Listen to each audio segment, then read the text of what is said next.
What's up? Welcome to the Stat Guy Show, episode number 36.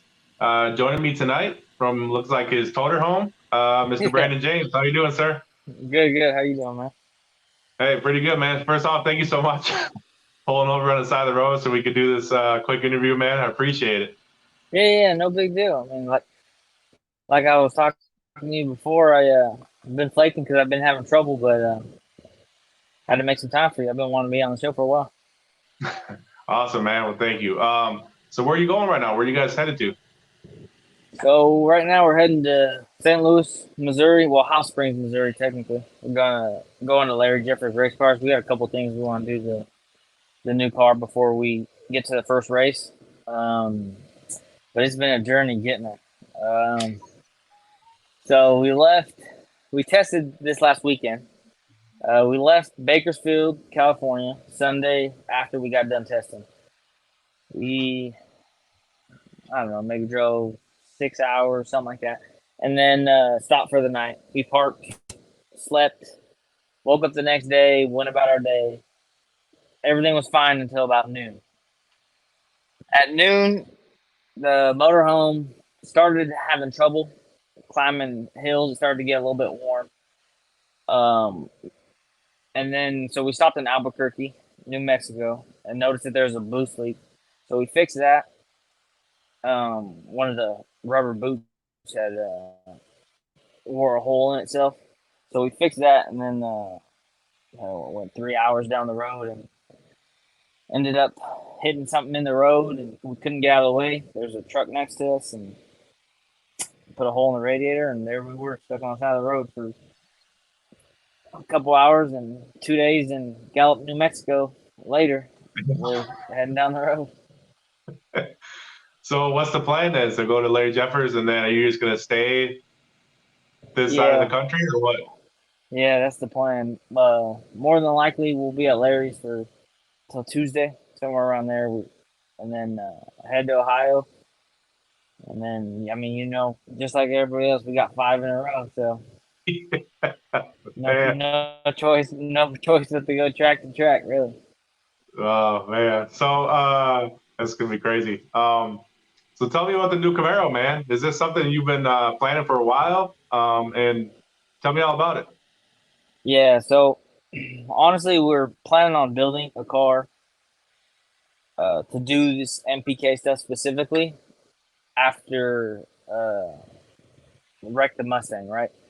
But just things didn't come together fast enough to put a car together for, I guess you would call it last year's MPK season, or no, 2 years ago when I first started. But we had a buddy that was selling the Nova. Um, we wanted to get racing, so we just ended up buying that as a temporary deal. Raced that for obviously a year and a half, like everybody knows. But my whole life, I've always wanted a '69 Camaro, and I talked to Larry. We got the opportunity to build one, and I mean, I know everybody wants to see me back in that Mustang, but this is legitimately my dream car. So I finally got it, and gonna try to win a championship with it now. Hell yeah, man. And so is white with blue stripes, is that kind of your thing for a while now? Yeah, yeah, that's exactly the paint job on this car is exactly to the T how we painted the Mustang. It's got blue pearl in the white. It's the same blue, same everything. Nice, man. I So love it, I, man. so I I, love it. I kind of wanted to keep the same theme because that's what people knew me by, and even though it's a Camaro, I still wanted to go the same color scheme. Yeah. Hell yeah, I love it, man. The blue is nice for sure. Thank you. Um, and you're sticking with screw, right? You're sticking with a screw Yeah, blower this year? yeah, it has a So how screw in it. We've been testing for 2 months now, so nice. How did the new rules affect you? Did they affect you at all? to be honest, last year on the Nova, I couldn't run a 36 anyways. I ran a 34.5, so I have all this data on the 34.5. Obviously, Nice. it's a different car, so it didn't exactly translate over as well as I'd like. But I still had more data on the 34.5 than a lot of the top guys. So I'm hoping this year's going to be a successful year. I'm pretty confident going into this year. We've uh, done a lot of work testing, and we're running substantially faster than we did last year. And Nice. nothing else you can ask with that. In your opinion, Why do you think they went to down to the 34.5 inch tire? I think they're trying to slow the class down. Um, let's be honest, everybody's getting pretty fast. Hmm. Every season that I'm doing this, the field, the gap between like the whoever's last and whoever's first is getting smaller and smaller. So the field's getting tighter and just making this an even harder competition than it already is. And I think that's kind of what they're trying to do. Yeah, that makes sense for sure. I know. I just saw Ryan Martin on a video he had on his YouTube talking about he don't understand why they went to a smaller tire. So, but so let's talk about this past year. Season 5 of No Prep Kings. You finished 12th in points, which was obviously your highest finish. And you Yeah. made it to a finals. Made it to a finals against Jerry Bird. Before we get into that actual race, how do you think your season went overall? Um, I don't want to downplay because we did get 12th, and I have to be happy with that out of the 42 car field or whatever it is that we race in, right? But Hmm. uh, with not really finding the right word exactly, it was kind of disappointing. I felt like we were running pretty good towards the end of the season, and we kind of let a couple things slip out of our hand and kind of shot us down in points. We ended up going out first round once or twice in a couple pivotal races that kind of moved us down in points. I was all the way up to eighth, but I mean that's racing. You can't win them all, right? Right. No, that's for sure. And then obviously you made it to a final against Jerry. I think that was Colorado, I believe. Am I right? Yes, it was Um, Denver. Yep. and according to the cameras, all the cameras, everybody saw you won, but you actually didn't win. So when did you think you won right away, and then found out later? Obviously, the your pecker extender was too high. I mean, what? Yeah, Tell I me mean, about the situation, how that all went down. okay, so that when I raced Jerry there, that let me start off with saying there's not a better group of guys that I would have rather lost to that way. But still, I believed in that race sitting in the car that I had won that race until we got to the end, right? Hmm. Um, it was one of the closest races that I've ever had. But I felt like I was out in front, so I didn't really know the outcome until I got out of the car and the people at the on the return road actually told us what the result was. It was so close that honestly it could have gone either way. And you guys, everybody's seen the videos. You don't really know from the videos. You can't really tell from the videos, right? But the clocks don't lie, and he tripped the beam before I did. So at the end of the day, that's a win for him, and have to chalk it up as a loss in my book. But hopefully we can pull a couple wins out this year. Oh yeah, man. And then you didn't get to qualify for any of the grade eights last year. Do you think that? I mean, what's your opinion on the grade eight? Do you think that not being able to get into the grade eight, do you think that obviously hurt your chances of getting, a top 10 finish? Yeah, no, for sure. Us not doing it as well as we'd like to at the beginning of the year, um, kind of struggling at the beginning of the year, put us on the back burner, not being able to be in that grade eight. And I mean, you saw everybody in the grade eight was kind of just pulling away from the majority of the field because you have this opportunity to win so many points on Friday that it made it hard for the rest of the field to really compete for a championship. But I mean, they earned their spot to be number eight, so I guess they earned the right to be able to achieve those extra points.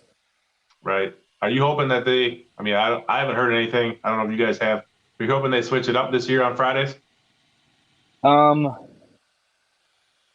I I think we are still going to do some sort of grade eight deal, but I mean, like everybody knows now, there's a draft, so hopefully, it kind of incorporates that type of team aspect versus an individual aspect for the top eight. Right. Yeah, for sure. I know. Seemed like the common theme amongst drivers that I've interviewed is that most of them like they're all right with the grade eight. A lot of them think that it should be maybe the top eight from the last race or something. Just Yeah, a no, little bit different. yeah, no, Give I people more agree of a chance. that gives a bigger opportunity to a lot of different people instead of just the top eight in points of people who were successful the weekend before. So yeah, I agree with that. Right. Let's fast forward to this upcoming season now, and obviously you sounds like you've done tons of testing already. You're already on the road. You're ready to go now because you ain't going Yeah. back home now. Nope. So are you prepared parts wise? Because I think parts wise is going to be honestly. It seems like every year, like it gets.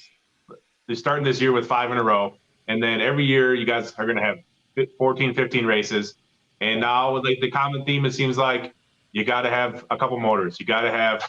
Some people have a couple cars. Like everybody just Yeah. keeps ramping up and getting more and more and more. So are you prepared for all that coming into this year?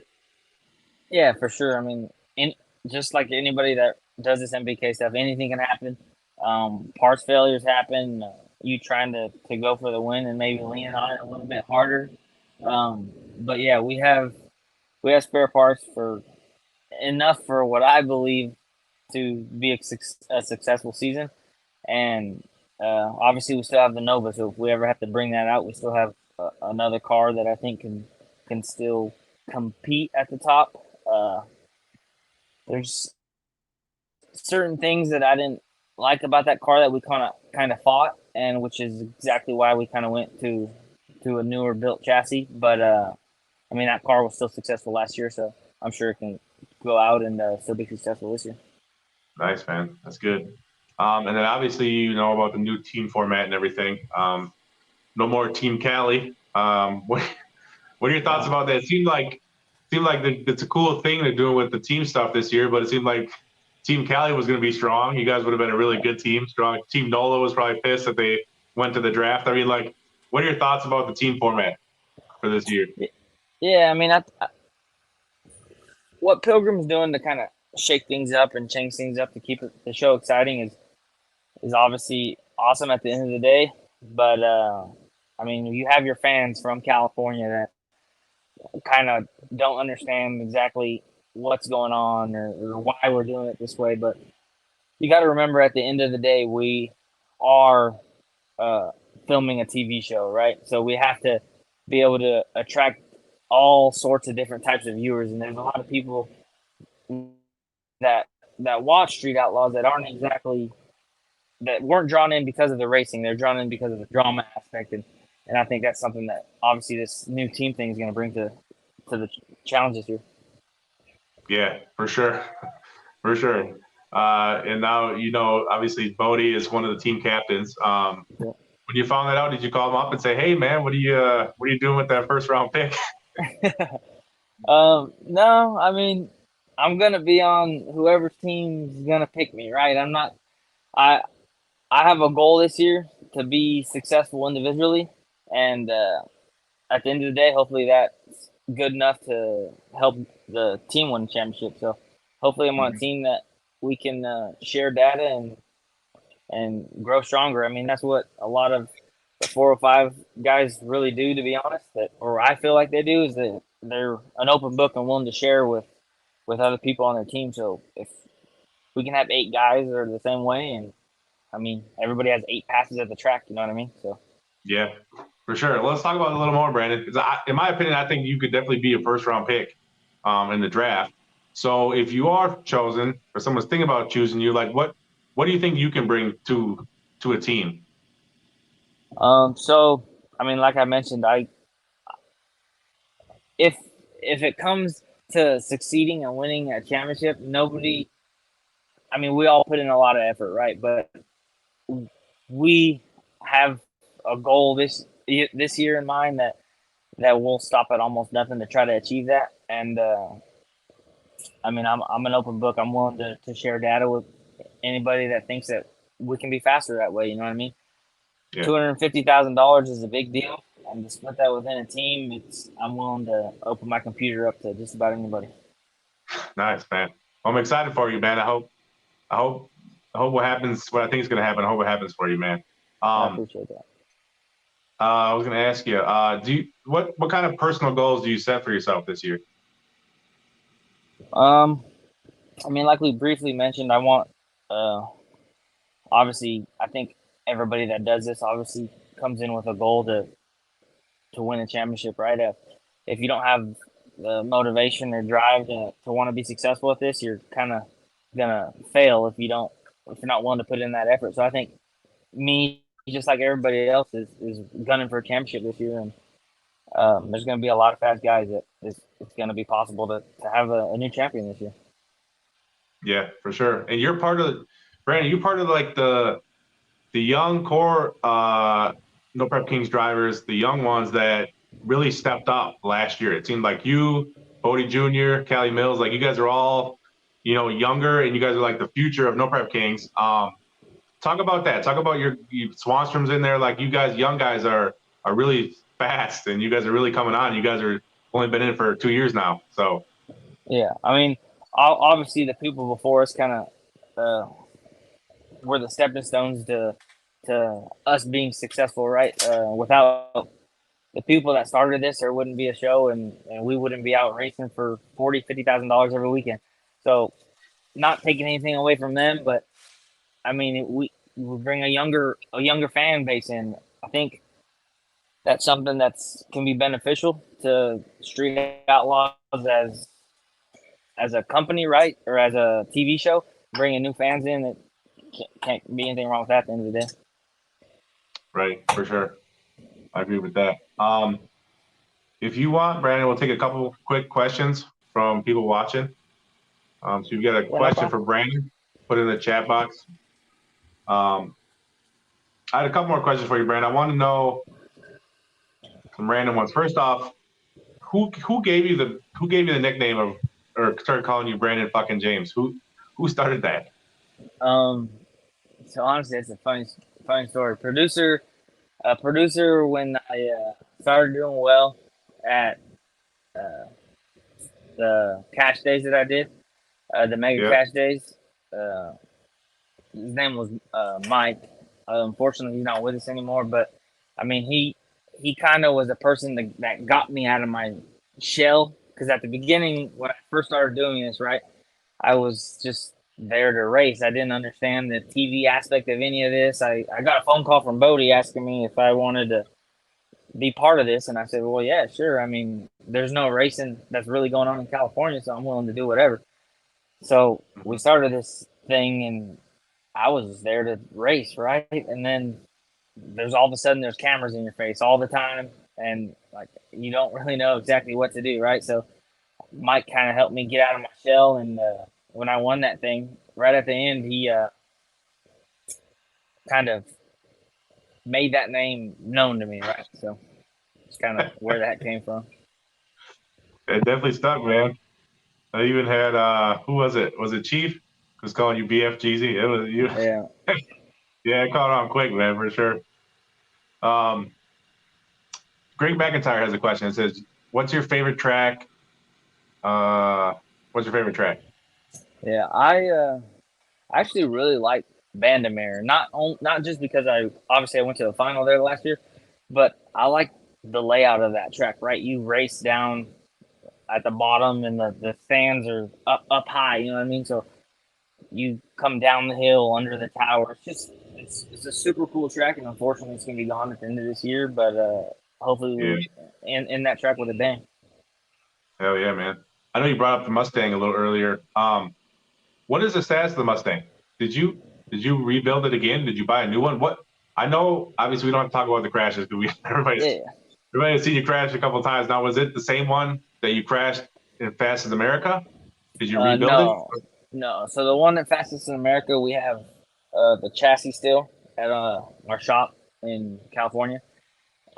At some point, I'll probably try to tinker with that myself. You know what I mean? Just because I want to be able to do all types of jack of all trades type thing. You know what I mean? So eventually, I'll start tinkering with that. But until then, the second Mustang, that the one where we got wrecked into, that one is getting fixed at Pi Race Cars PRC, that in Missouri as well, and we're hoping that will be done 3-4 months, something like that. I mean, honestly, the goal is by the end of the year to have that car up and running again, but we'll see what happens. Yeah, man, it's iconic, honestly, like because you're the only one that has that era of Mustang, basically, in pretty much all of Street Outlaws. Yeah. You know what I mean? You won. We saw you for the first time ever at Mega Cash Days. You won with that car and stuff like that. So It's definitely iconic. Did you get a chance to go to the small tire main cash days and try to defend your Uh, title? yes, I did, and I guess everybody's just gonna have to wait to see how that played out. Yeah, But don't, yeah, yeah. I, I, I What was did you race there? What did you drive? I had the Nova. Oh, you're the Nova. Okay, Yeah, nice. Yeah, don't we don't gotta talk about what happened. yeah, I just wanted to make sure you were there. yeah. Got I to was go there. defend your title. So okay, so is the plan moving forward then to rate any street shows moving forward and hopefully have your Mustang done? Yeah, that's In the order to, goal. We're building that car specifically to do that type of stuff with it to race on the street with that car. Honestly, it wouldn't be very successful. To do no prep kings, just the stuff we've learned over the last few years doing what we're doing. We are setting that car up specifically to be successful for that and not really be a dual purpose car. You kind of sacrifice some things when you make a dual purpose car. So yeah, us obviously having the Camaro now for MPK and the Mustang being built for that, I think we'll have a competitive stable of cars. So nice. We have a question from Kevin Stevenson. It says, "Who do you look up to in drag racing? um, look up to. Who's your mentor? Like you're a younger guy. Who kind of mentors you a little bit, especially when it comes to no prep games? I don't know that I really have like anybody in drag racing specifically. You know what I mean? I kind of me and my dad got into this at the same time, so we kind of feed off of each other. And obviously, I've learned a lot of things from a lot of different people along the way. So, I mean, I wouldn't say I have one specific person that I kind of look up to. Like, there's a plethora of people that have helped me along the way that I've kind of taken bits and pieces and learned and adapted and kind of got to where I am now. Nice, man. Um, One more thing I wanted to share with you. So I always do a little portion where I share some stats. Um, and I got some stats. You might know them, you might not. I just want to share some stats and get your opinion on them. Uh-huh. So last season in No Prep Kings, you were top 15 in win percentage. And you were only one of 14 people to make it to an invitational final. So only 14 people went to a final, and you were one of them. Oh So wow, I did not know that. that's pretty impressive. And then since season four, season four was your first year. Season four, I always do stats from season four on because that was the year they went to 15 races and the competition got a lot stronger and everything like that. Yeah. But since season four, you're 13th overall in round wins. So Okay. 15 doing in 2 seasons, that's pretty good, man. Yeah, I honestly didn't know any of those stats. It's kind of cool to see where you lay at the end of the day. For sure, for sure. Um, well, Brandon, first off, I want to thank you for coming on the show. I don't want to keep Yeah, you no forever. problem. I know you're on the road. You pulled over to do this interview, so I Yeah, no really big deal, 100% man. appreciate it, man, so much. I wish you the best of luck this year. I think you're going to be a top contender for sure. I'm excited to see where you get drafted, and then I'll see you in Ohio on Thursday night, man. Thanks, man. Thanks, man. It's not gonna be for a lack of effort. So we're gonna try our hardest this year to be at the top. Awesome, man. See you soon. Thank you. Yep. See you later.